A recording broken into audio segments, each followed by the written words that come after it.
باللہ من الشیطان الرجیم، بسم اللہ الرحمن الرحیم۔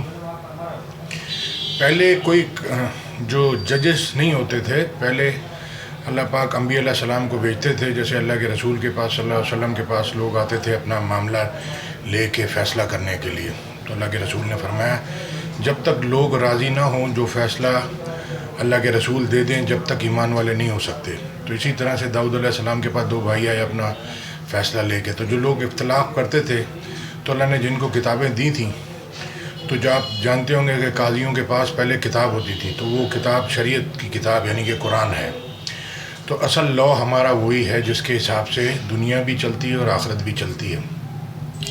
تو اب لوگوں نے سائنس کامرس آرٹس بنا دی، تو لوگ آرٹس پڑھ کے اے گریڈ ڈاکٹر کا فیصلہ، بی گریڈ سی اے کا، انجینئر کا فیصلہ، کامرس کے گریجویٹ کا فیصلہ سی گریڈ لائر کرتا ہے۔ اللہ اکبر۔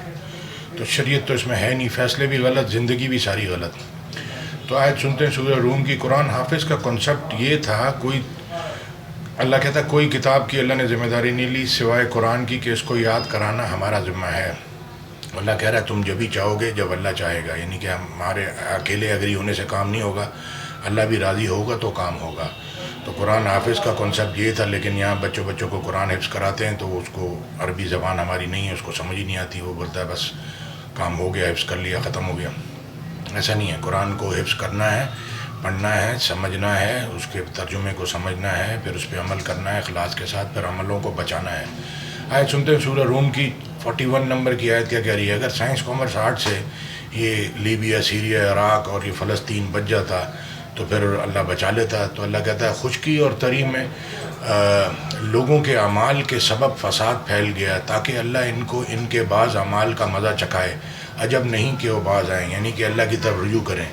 یعنی کہ اللہ کہہ رہا ہے انگلش کے اندر، corruption has appeared throughout the land and sea by reason of what the hand of people have earned, so he may let them taste a part of the consequence of what they have done, that perhaps they will return to rightness۔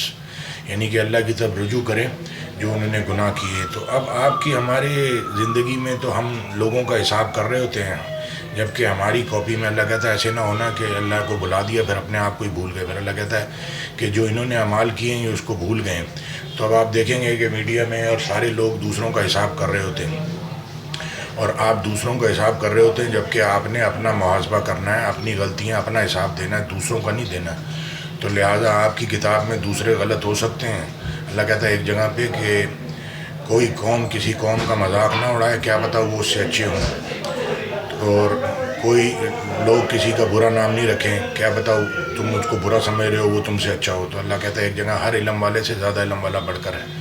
اب یہ ایک آیت ایک حدیث سے پوری بات انسان کو سمجھانا بہت مشکل ہے، جب تک وہ خود سیلف اسٹڈی نہیں کرے گا، خود اس کو نہیں سمجھے گا اور اللہ کی طرف رجوع نہیں کرے گا، اللہ اس کو ہدایت نہیں دے گا۔ چاہے بھلے وہ مفتی بن جائے، قرآن حفظ کر لے، ساری شریعت پڑھ لے، لیکن اللہ اس کو ہدایت نہیں دینا چاہے گا تو وہ بھٹکتا رہے گا۔ جزاک اللہ خیر۔ تو اللہ سے ہدایت مانگیں، اللہ سے علم مانگیں اور اپنی نسلوں کو بچائیں۔ یہ آپ کے سامنے جس طرح سے زندگی گزار رہے ہیں، تو یہ تو سائنس کامرس آرٹ تو اوپر نہیں چلے گی، اوپر چلیں گے پیسے بھی نہیں چلیں گے، اوپر چلیں گے اعمال جو علم اور ایمان اخلاص کے ساتھ کیے ہوں۔ جزاک اللہ خیر۔ السلام علیکم و رحمۃ اللہ۔